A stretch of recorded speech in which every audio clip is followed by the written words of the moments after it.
네, 안녕하세요. 반갑습니다, 여러분. 서비스의 머니클리닉, 그 중에서도 특히 핵심 컨텐츠인 우리 법률 처방전에 대해서 오늘 또 알아보도록 하겠습니다. 자, 오늘도 변함없이 법무법인 해안의 신동호 대표 변호사님을 모셨습니다. 반갑습니다. 안녕하세요, 변호사님. 네. 반갑습니다. 자, 상속 분쟁이 굉장히 많고요. 실제로 그 로펌에 계시니까 이 상속 분쟁이 많죠, 굉장히. 네, 상속 분쟁이 이제 종류가 여러 가지가 네, 있는데요. 저번에 이제 우리 첫 시간에 유언 대용 신탁에 대해서 참 알아봤는데요. 그때 이제 제가 상속인 순위를 말씀드렸잖아요. 네. 소장님 혹시 기억하세요? 1순위가 직계 비속 미치죠, 및 자녀들하고 네. 배우자. 예. 2순위가 이제 직계 존속, 네. 윗분들하고 배우자. 그쵸. 그 다음에 형제자매인가요? 네네. 예. 형제자매입니다. 마지막으로 이제 사촌이네 반대였죠. 맞죠. 예. 소장님 잘 기억하고 계시네요. 네. 근데 이제 이 상속 분쟁이 뭐가 있냐면 상속재산 분할 심판 청구가 있고요, 상속 회복 청구가 있고, 미루분 반환 청구가 있고, 기여분 심판 청구가 있고, 그래서 크게는 한 4가지 정도가 있습니다. 이제 첫 번째로 상속재산 분할 심판 청구 같은 경우에는 망인이 돌아가셨는데 망인 명의에 일단 재산이 있다. 네. 그런 경우에 서로 협의를 해서 분배를 해야 되잖아요. 네. 그러면 협의가 안 된다. 그럴 경우에 상속인들 누구 간에 누가 되든 간에 먼저 가정법원에 네. 나머지 상속인들 전체를 대상으로 해서 네. 상속재산 분할 심판 청구를 하게 됩니다. 예. 근데 이제 상속재산 분할 심판 청구는 말씀드린 대로 모든 상속인이 소송에 다 들어와야 돼요. 다 들어와야 되기 때문에 한 사람이 빠지고 그러면 안 되는 거죠. 그 다음에 이제 두 번째로 이제 유류분 반환 청구는 그 망인이 이제 뭐 돌아가시기 전에 상속인들 일부에게 재산을 얼마를 더 주고 이런 건 망인의 자유이시잖아요. 그렇죠. 네. 그래서 내가 상속 재산의 법정 상속분보다 2분의 1 또는 3분의 1도 못 받았다. 그럴 억울하다. 경우에 네. 억울하다. 예. 그럴 경우에 이제 더 받아간 사람한테 소송을 제기하는 건데, 이거는 가정법원에 하는 게 아니고 민사법원에 하는 것입니다. 민사법원에. 예. 그리고 이제 유류분은 직계 비속과 배우자는 법정 상속분의 2분의 1, 그리고 직계 존속과 형제 자매는 법정 상속분의 3분의 1. 예, 지난번에. 이렇게 청구하는 거고요. 그 다음에 사촌 이내 반계 혈족, 사순위의 상속인 같은 경우에는 유류분이 인정되지 않습니다. 근데 이제 유류분에서 가장 주의할 게 뭐냐면 단기 1년, 장기 10년의 소멸시효가 있는데요. 단기 1년은 내 유류분이 상속이 개시됐고 내 유류분이 침해가 된 사실을 안 날로부터 1년 이내, 네네. 그리고 망인이 돌아가신 지 10년 이내에 소제기를 해야 되거든요. 그래서 빨리 해야겠네요. 그렇죠. 네. 1년이 보통은 이제 그래서 1년이 넘어가 버리면 소멸시효 완성으로 해서 아예 구제를 못 받을 수가 있어요. 근데 이제 이 유류분이라는 게 네. 전체 이제 망인이 돌아가시기 전에 전체 주셨던 거, 그 다음에 망인 명의로 남아있는 재산, 이런 걸 다 플러스해서 내 유류분만큼이 부족한가 아닌가를 계산을 해봐야 되잖아요. 네. 근데 이제 아까 말씀드린 망인 명의 재산이 남아있어서 상속재산 분할 심판 청구 소송이 가정법원에서 이렇게 진행이 되고 있다. 네. 근데 이걸 다 계산해서 정확히 유류분이 부족한지 안 부족한지 이걸 알게 되는 순간이 워낙 소송이 길어지게 되면 네. 시간이 한참 흐르고 나중에 알 수가 있어요. 그렇죠. 그래서 유류분 부족분이 생길 가능성이 있어라고 생각이 들면 바로 민사법원에 유류분 반환 청구 소송을 제기를 해놔야 됩니다. 그럼 미리미리 알고 있어야겠네. 그러니까 어느 정도 부모님이 좀 편치 않으시거나 이럴 때 대략적인 어떤 자산이라든가 뭐 다른 네. 형제의 어떤 돈이 좀 오고 갔는지 네. 이런 거를 많이 파악하고 있어야겠네요. 예, 그게 불안하면 좀, 예. 해놓으셔야 됩니다. 근데 이 아까 말씀드린 상속재산 분할 심판 청구를 판단을 하게 되는 건 가정법원인데 유류분은 민사법원에 있기 때문에 네. 이 가정법원에서 한꺼번에 판단을 해주지 않아요. 그러니까 가정법원에서 상속재산 분할 심판 청구 소송이 진행이 되면서 네네. 다시 유류분 청구를 원하는 사람은 다시 민사법원에 제기를 해놔야 되는 거죠. 아, 1년 이내에.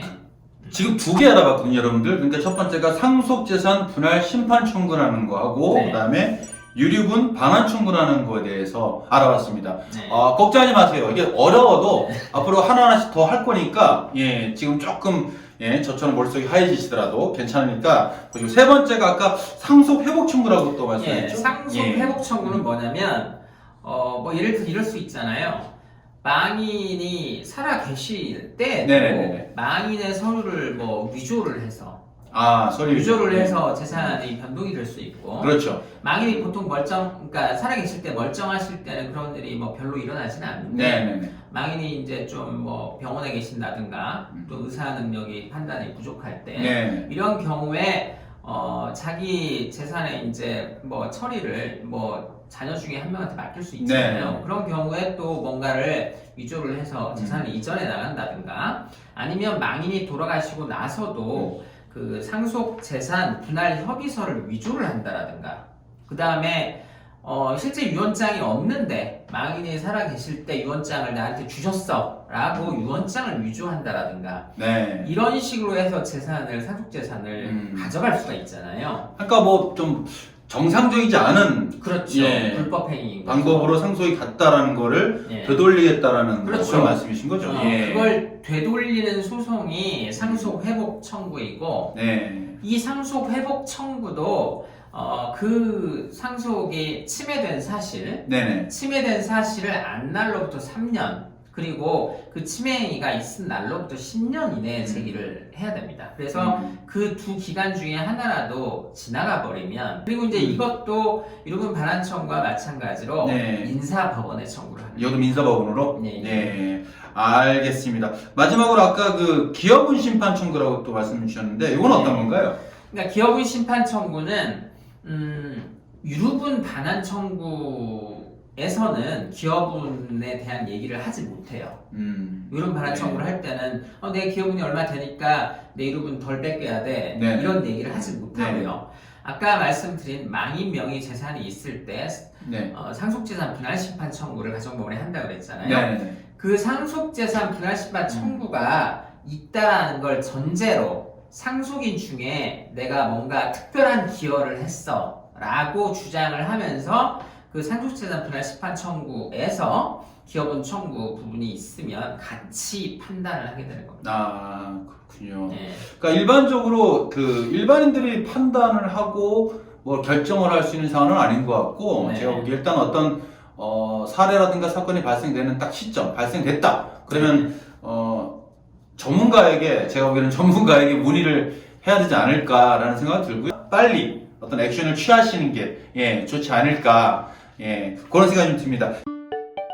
지금 사례를 하나 지금 뭐 가지고 오셨는데 네. 뭐 간단하게 그거 좀 말씀 좀 부탁드리겠습니다. 네. 그러니까 이제 아까 말씀드린 상속재산 분할 심판 청구, 유류분 반환 청구, 상속 회복 청구, 기업은 심판 청구, 이렇게 이제 네 가지가 있는데, 이게 실제 사례에서 어떻게 네. 되는지 네. 그걸 한번 가상으로 이제 제시를 해보자면, 네. 뭐 예를 들어서 망이 돌아가셨는데 배우자가 있고, 네. 그 다음에 아들, 딸이 있습니다. 아들, 딸이 있고. 예. 근데 망이 돌아가시기 전에 아들한테 21억을 증여를 했어요. 아들한테만. 네, 아들한테. 증여를. 예. 그리고 망이 돌아가셨는데 망인 명의로는 현금 2억 원과 그 다음에 5억짜리 부동산이 있어요. 네. 7억 정도 예. 자산이 있는 거고요. 예. 그러면 21억과 7억을 합하면 28억이죠. 그죠. 28억이죠. 그래서 사전에 증여한 것까지 일단 상속 재산으로 보고 28억이 이제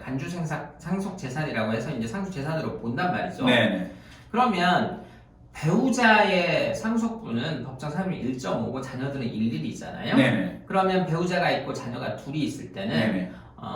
배우자가 7분의 3, 그렇죠. 그리고 자녀들은 각 7분의 2, 7분의 2 이렇게 되는 것이죠. 네. 그래서 법정 28억을 법정 상속분으로 이렇게 나눠보면 어떻게 되냐면 배우자는 12억, 그 다음에 12억. 아들과 딸은 각각 8억씩 갖고 가야 원래 법정 상속분이죠. 7분의 3, 7분의 2, 7분의 2. 그렇죠. 근데 아들한테 아까 21억을 먼저 줬다고 지금. 그렇죠. 예. 아들이 그렇죠. 왕창 가져갔죠. 그렇죠. 근데 이제 아들이 여기서 또 못된 짓을 합니다.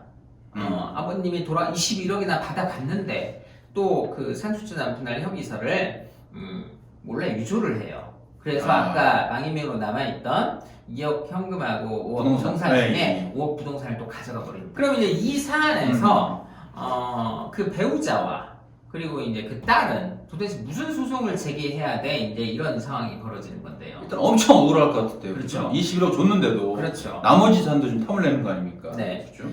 예. 그래서 이제 일단 망인 명의의 재산이 현금 2억 원과 부동산 5억 원이 있기 때문에 네. 아까 말씀드린 대로 가정법원에 상속재산 분할 심판 청구를 하게 되는 거죠. 그럼 가정법원에 제기를 했어요. 근데 그 5억짜리 부동산을 가져가 버렸잖아요. 네. 가져갔는데 이게 불법행위로 가져갔으니까 이걸 다시 돌려놔야 되잖아요. 네. 근데 상속재산 분할 심판 청구에서는 뭐 돌려놔라 마라 이렇게 판단을 하지 않아요. 그렇기 때문에 상속 회복 청구를 민사법원에 해야 됩니다. 상속 회복 청구를. 예, 민사법원에 해서 일단 돌려놓는 5억짜리 거예요. 부동산을 돌려놔야죠. 돌려놓게 되면 다시 이제 망인명의 재산으로 복구가 되는 거죠. 그러면 상속재산 분할 심판에서 21억을 일단 그 아들이 가져가 버린 건 할 수 없는 거고. 네. 일단은 그 현금 2억 원, 부동산 5억 원, 7억을 네. 어머니와 그러니까 부인과 딸, 그렇죠? 네. 부인과 딸이 나눠 가져야 됩니다. 네. 나눠 갖게 되면 어머니는 1.5고 부인이자 어머니는 1.5고 그렇죠. 딸은 1이죠. 네. 5분의 3, 5분의 2가 되죠. 네. 그래서 7억을 나눠 갖게 되면 어머니는 4억 2천, 딸이 그리고 2억 딸이 8천? 2억 네. 8천. 이렇게 일단 7억을 분배를 하게 됩니다. 일단 남아있는 자산을 그런 네. 식으로 분배하고. 그렇죠. 네. 분배를 하죠. 21억은 좀 너무 아깝지 않나요, 이거? 그렇죠. 예. 아까우니까 내 이루부는 그 배우자와 네. 딸은 다시 이제 그 21억을 먼저 받아간 네. 아들한테 다 유류분 반환 청구 소송을 할 수가 있죠. 역시 민사법원에 해야죠. 네. 아까 말씀드린 1년 이내에 해야죠. 네. 그렇게 되면 원래 이제 28억의 법정 상속분이 12억 8억이에요. 네. 근데 유류분은 그거의 2분의 1이니까 그렇죠. 유류분이 6억하고 4억이 되는 거죠. 6억, 4억, 4억. 네, 배우자는 6억이고 네. 딸은 4억이 되는 네. 거죠. 근데 아까 7억 가지고 나눠 가졌을 때 4억 2천하고 2억 8천밖에 못 가져갔단 말이에요. 그렇죠. 그래서 배우자는 1억 8천이 유류분의 부족분이 생기는 거고요. 네. 그 다음에 딸은 또 1억 2천에 유류분 부족분이 생기는 거죠.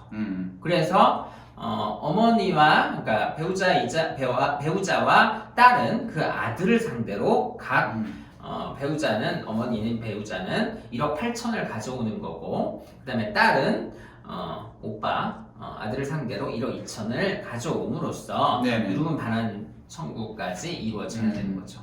합법적으로 상속이 이루어지지 않았을 경우에 우리가 해야 될 게 상속 회복 청구를 통해서 네. 원상 복귀를 한다. 첫 번째 네. 케이스. 두 번째가 그래도 오빠한테 먼저 간 21억. 이 케이스는 21억이죠. 그게 너무 좀 불합리하다. 네. 그랬을 때 이제 유류분 반환 청구 소송을 또 민사법원에 또 해야 되는 거고. 네. 그래서 다시 고도 원상 복귀해서 이제 두 가지 스텝을 해서 다시 이제 어머니하고 자녀분들한테 이제 분배가 되는 그런 방식으로 보면 되는 거죠. 네. 그렇죠? 그래서 이제 지금 제가 상속재산 분할 심판 청구, 네. 그다음 유류분 반환 청구, 상속 회복 청구를 말씀드렸는데 아직 기업분 심판 청구를 말씀 안 드렸어요. 아, 예. 네.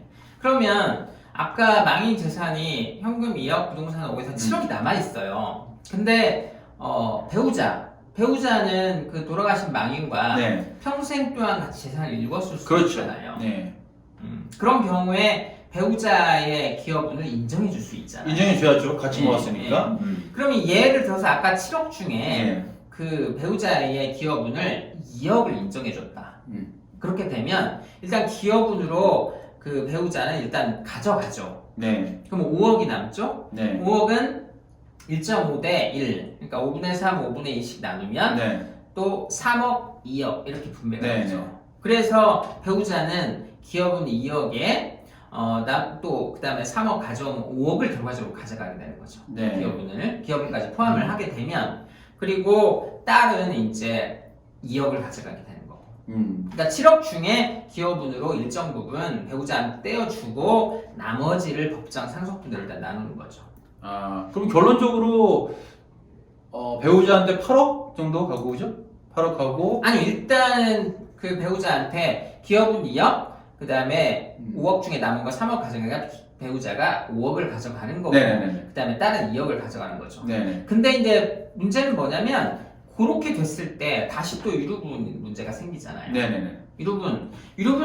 유류분에서는 기업운을 안 따진다 그랬거든요. 그렇죠. 그래서 결론적으로 실제 배우자는 기업운까지 포함해서 5억을 가져갔지만 3억밖에 안 가져간 거예요. 네. 기업운은 제외를 시켜야 되니까. 네네. 딸은 2억을 가져갔죠. 그러면 각각 어떻게 되냐면 3억 2억이니까 아까 유류분이 6억 4억이라고 했거든요. 네네네. 그러면 배우자는 3억이 모자라는 거예요. 유류분으로 하면.